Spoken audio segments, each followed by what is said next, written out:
poppin', everybody?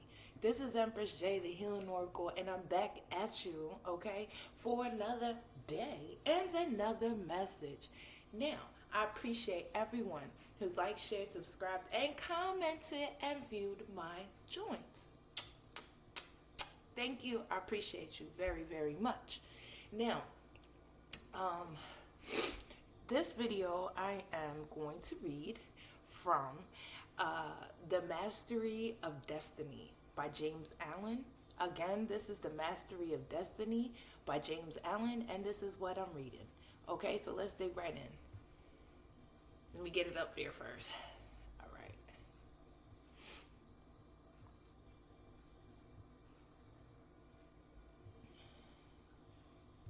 Okay. Now, this book is real deep. Okay, so we're gonna get into it, and I'm going to see, because it's very important to make sure that we're reading things that are, like I've said before, that are pleasing to our brains, and it's good for our soul. Okay, so let me go back up here to the preface. I'm going to shoot around in this book a little bit. Again, this is The Mastery of Destiny by James Allen. Preface. The discovery of the law of evolution in the material world has prepared men for a knowledge of the law of cause and effect in the material world. Thought is not less orderly and progressive than the material forms which embody thought, and not alone cells and atoms, but thoughts and deeds are charged with a cumulative and selective energy. In the realm of thought and deed, the good survives, for it is fittest. The evil ultimately perishes. To know that the perfect law of causation is as all-embracing in mind as in matter is to be relieved from all anxiety concerning... Hold on a second, my daggone computer is going slow.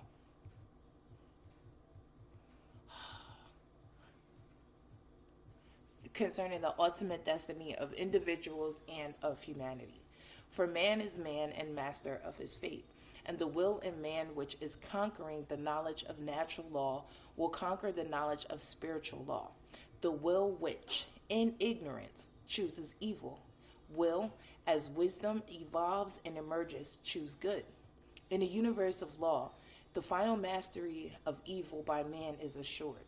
His lesser destinies of separation and sorrow, defeat and death are but disciplinary steps leading to the great destiny of triumphal mastery. He himself is unconsciously building, albeit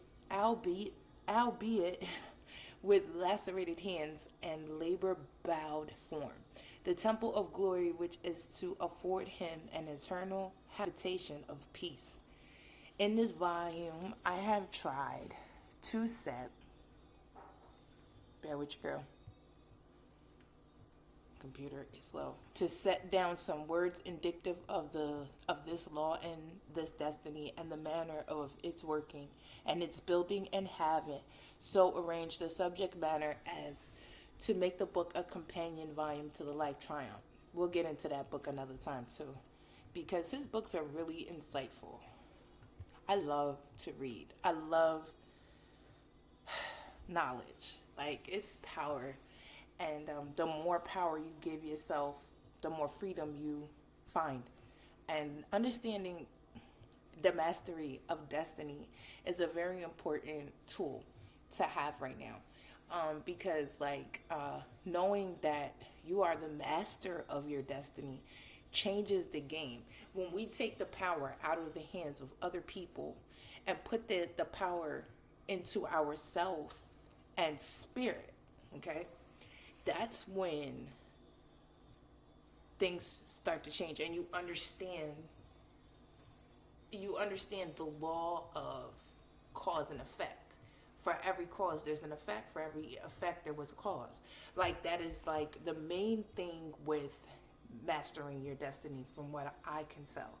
It's really mainly about Understanding that like what you give out is definitely what you're going to get back. Now you may not get it back today, you may not get it back tomorrow, but you're going to get that shit back at some point, especially when you least expect it. So make sure you're doing the things and manifesting the things that you want to continue in your life. The mastery of destiny, deeds, character, and destiny. There is and always has been a widespread belief in fate or destiny, that is, in an eternal and inscrutable power which apportions definite ends to both individuals and nations. This belief has arisen from long observation of the facts of life. Men are conscious that are certain occurrences which they cannot control and are powerless to avert. Birth and death, for instance, are inevitable, and many of the incidents of life appear equally inevitable. Men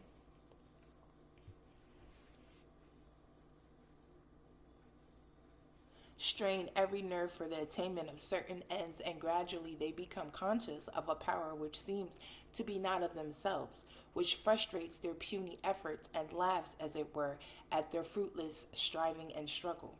As men advance in life, they learn to submit more or less to this overruling power which they do not understand, perceiving only its effects in themselves and the world around them, and they call it by various names, such as God, providence, fate, destiny, etc. Men of contemplation, such as poets and philosophers, step aside, as it were, to watch the movements of this mysterious power as it seems to elevate its favorites on the one hand and strike down its victims on the other, without reference to merit or demerit. The greatest poets, especially the dramatic,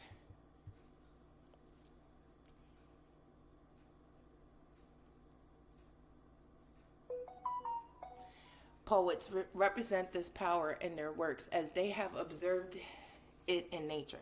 The Greek and Roman dramatists usually depict their heroes as having foreknowledge of their fate and taking means to escape it. But by so doing, they blindly involve themselves in a series of consequences which bring about the doom which they are trying to avert.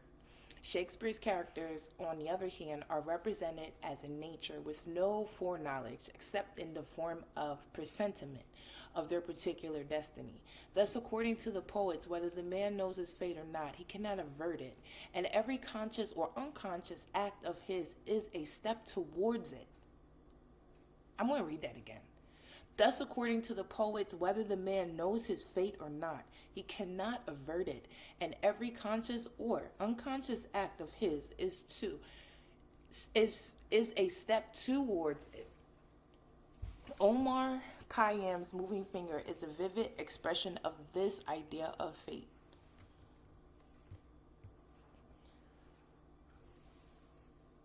The moving finger writes, and having writ moves on, nor all thy piety nor wit shall lure it back to cancel half a line, nor all thy tears wash out a word of it.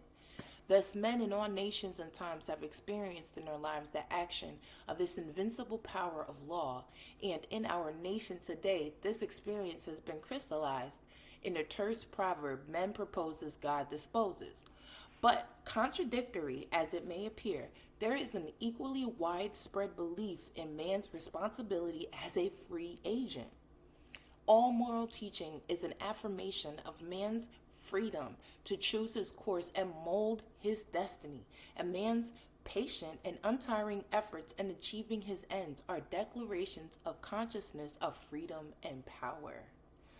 Again, all moral teaching is an affirmation of man's freedom to choose his course and mold his destiny, and man's patient and untiring efforts in achieving his ends are declarations of consciousness of freedom and power.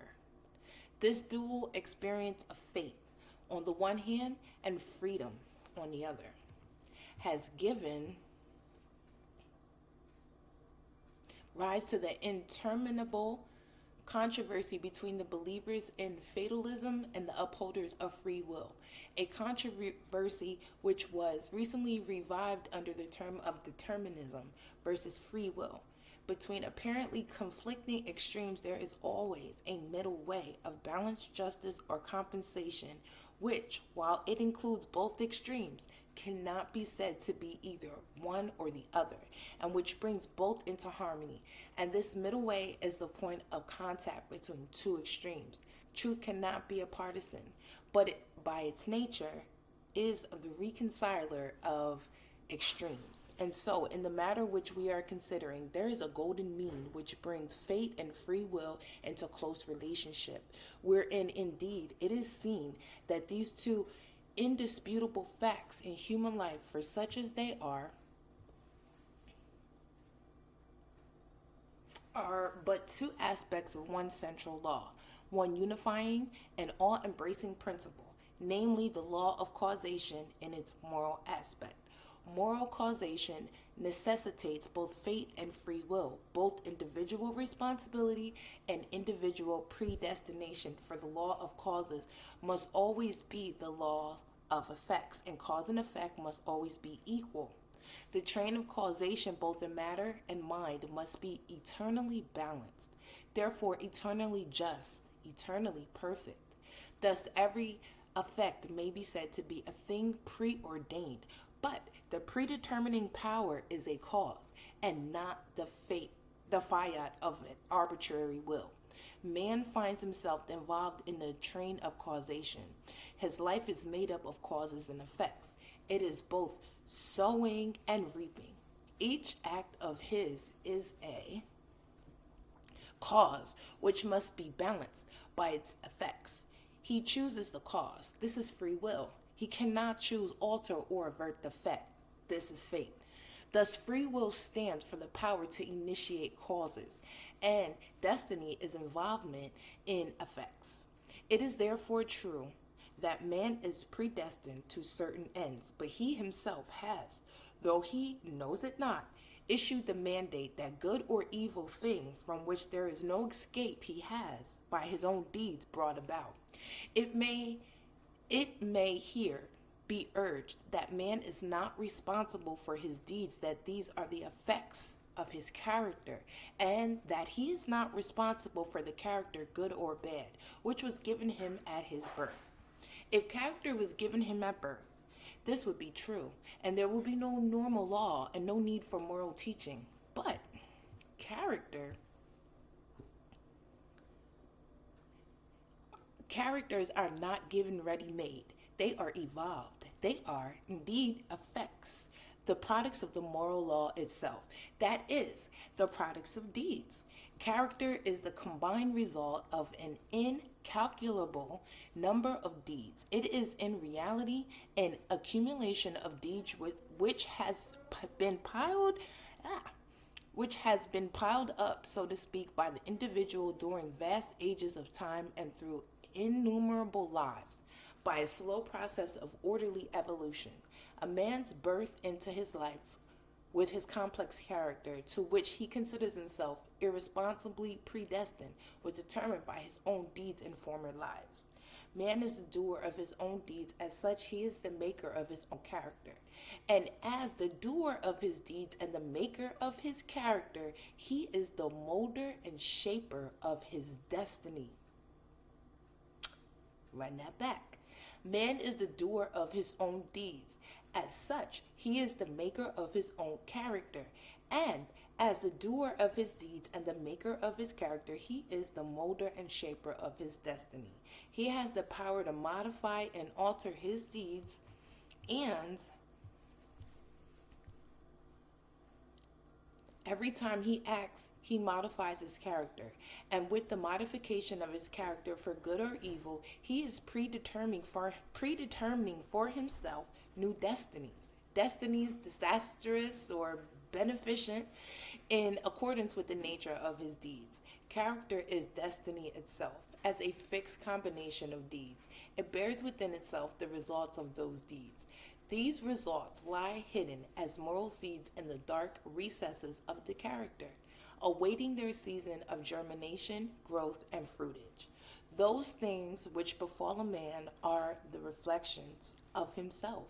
That destiny which pursued him, which he was powerless to escape by effort or avert by prayer, was the relentless goal of his own wrong deeds, demanding and enforcing restitution. Those blessings and curses which come to him unbidden are the reverberating echoes of the sounds which he himself sent forth. It is the knowledge of the perfect law working through and above all things, of the perfect justice operating in and adjusting all human affairs, that enables the good man to love his enemies and to rise above all hatred, resentment, and complaining, for he knows that only his own can come to him, and that though he may be surrounded by persecutors, his enemies are but the blind instruments of a faultless retribution. And so he blames them not, but calmly receives his accounts and patiently pays his moral debts. But this is not all. He does not merely pay his debts, he takes care not to contract any further debts. He watches himself and makes his deeds faultless. While paying off evil accounts, he is laying up good accounts. By putting an end to his own sin, he is bringing evil and suffering to an end. And now, let's consider how the law operates in particular instances in the outworking of destiny through deeds and character. First, we will look at this present life, for the present is the synthesis of the entire past. The net result of all that man has ever thought and done is contained within him.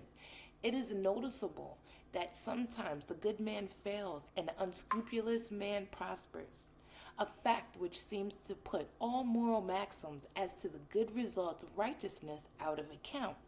And because of this, many people deny their operation of any just law in human life, and even declare that it is chiefly the unjust that prosper. Nevertheless, the moral law exists, and is not altered or subverted by shallow conclusions. It should be remembered that man is a changing, evolving being. The good man was not always good. The bad man was not always bad. Even in this life, without for the moment going back to the former lives, there was a time and a large number of instances when the man who is now just was unjust, when he who is now kind was cruel, when he who is now pure was impure. Obversely, there was a time in this life, in a number of instances, when he who is now unjust was just, when he who is now cruel was kind, when he who is now impure was pure. Thus the good man who is overtaken with calamity today is reaping the result of his former evil sowing. Later he will reap the happy results of his present good sowing, while the bad man is now reaping the result of his former good sowing. Later he will reap the result of his present sowing of bad. But when just causes are not apparent in this life, then they were set going in former lives. And indeed, the entire evolution of any being through innumerable births and deaths and ever enlarging destinies may be regarded as one long extended, unbroken line of causes and effects. One indestructible, ever-growing, ever-changing, and ascending life. Characteristics are fixed habits of mind, the results of deeds. An act repeated a large number of times becomes unconscious or automatic. That is, it then seems to repeat itself without any effort on the part of the doer. So that it seems to him almost impossible not to do it. And then it has become a mental characteristic. Thus, the character of an individual at birth is a combination of habits which he himself has built up by his own thoughts and acts during the course of his evolution. And in accordance with his efforts in this life, will his character be modified for good or evil in the future. Okay. Let me see how many. Yeah, this is a long chapter. And I wanted to get through the whole thing, but it's like 12 more pages. So, if you are liking this book, then I suggest that you download the PDF Again, it is called The Mastery of Destiny by James Allen. I will put that down in the description box as well. Thank you for stopping by for your healing vibe today. And I hope that you got something good out of that book. I don't really need to explain much of that because it goes without saying. Like, I'm going to just say this. For whatever you do, the way we talk now, that book was made in 1906. Okay, so it just lets you know, like, we are back at those, older ways of thinking, 2020 on the clock, that has shaped a lot of poets and philosophers along the way. Okay, I think it's so important to get back to the grain, get back to what we know to be true. Now, that book came to me out of nowhere, and I talk a lot about, I don't really say, cause and effect, but I do talk a lot about what you put out is what you get back. And that's part of the mastery of destiny. Knowing that, even though you may be sowing good seeds right now, but you are receiving a lot of karma, negative karma, that's because of seeds that you sowed before. So, like, life goes through changes and phases and levels, and so does destiny. Like, you may have did just about everything right in this life, but the last life you sowed a lot of bad seeds. So this life you're gonna have to reap those negatives from the seeds you sown in the last life, and vice versa. So, like, understanding that it is very important to continue to raise your vibration by fixing the inadequacies within yourself, knowing that if you do wrong to somebody, it's not going to come back right now, but it's going to come back at some point. Karma, that's what we call it, but it's really destiny and fate. Like, you are the master of it, of the destiny and of the fate. Like, even though we can't completely say what's going to happen to us by fate, we can control it by the actions that we make, the things that we do. For every cause has an effect. The cause, is your actions, and the effect is fate. Okay? And that's you are the master of everything. Like, you're the master of this shit. Like, what you want is what you're going to get. If you constantly putting out negative shit, that's exactly what you're going to get. And you can't be upset when that shit hit hard, because you are the one who put that ball in motion. Now, we're not perfect, and a lot of us have had, this is an ascension. This is about evolving and understanding why we can't do certain things anymore, and how and why we are the masters of this destiny. Because for everything that you do, you are going to get for every cause, you're going to have an effect. So depending on what cause, you initiate, is going to directly affect the effect that you get. Hands down. So if you've lived, and you've had a lot of ups and downs, it's because of a lot of the things that you've done in the past lives, and in this life. And then once you've figured a lot of things out, and you've kind of been more on a straight and narrow, you'll start to see your fate change. Because the more we're changing ourselves, we change certain things within us, we're changing our destiny. Okay? So that's why I always say you're redeemable. You have the ability to change everything in your life. It's all about you and what actions you take and what steps you take. It's not about what happened. It's always going to be about. It's about what happens, but it's more or less about your actions. What you do. What action you took. That's going to directly be connected with the reaction that you receive. And you have to be mindful of that when you're talking to people, when you're interacting with people, even with yourself. It's very important for everything to be in alignment for your motherfucking assignment. All right? And make sure you understand that just because you see, Harry over here, and he ain't the greatest person, but everything seems to be going well. You don't know what's about to happen to Harry. He's probably at some point going to lose all of that or end up alone. Like, that's another thing with jealousy. We be jealous about what people have or the lifestyle that they live in. We don't even know what they deal with or what they had to go through to get that lifestyle. They deserve that for whatever deeds that they, for whatever seeds that they sowed, they're reaping the benefits of that. Excuse me.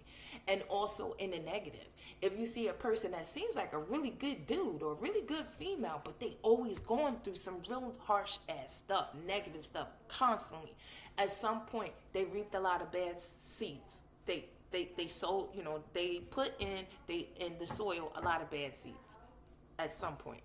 And even though they may have come out on the straight and narrow, they still have to deal with what they got to reap, what they sowed. And once you do, and you change, and you start going on a better path for yourself, that's when, because like I said before, you make one change, and that should change everything for the best or for the worst. So you have to be very, very, very careful in what you say, what you do, who you're around, what you allow to stay in the brain, what you allow to manifest within yourself, what you become, and what you think about. You got to watch it all. Make sure it's clear. Everything is clear. And when it's not clear, you ask for, clarity from spirit, and they will give it to you. And it's pure. So you can trust it. And you can trust yourself when you know where you've come from. You know where you're at, but you know where you want to go. So you know what you have to change. Okay? And knowing that you're the master of this destiny, you are the captain of this ship. Whatever you want to see, it's going to come or it's not, depending on you. All right? So thank you for coming by and checking out, the healing vibe for today. And I appreciate you. Anybody who's like, share, subscribe, commented, come through. You know what I'm saying? I appreciate you. I thank you for being here. Happy Monday. And I hope that you liked my video. I hope I gave you a little bit of insight, helped you out if you needed it. So, thank you. And I'm sending you a lot of positive vibes. I'm sending you a lot of love.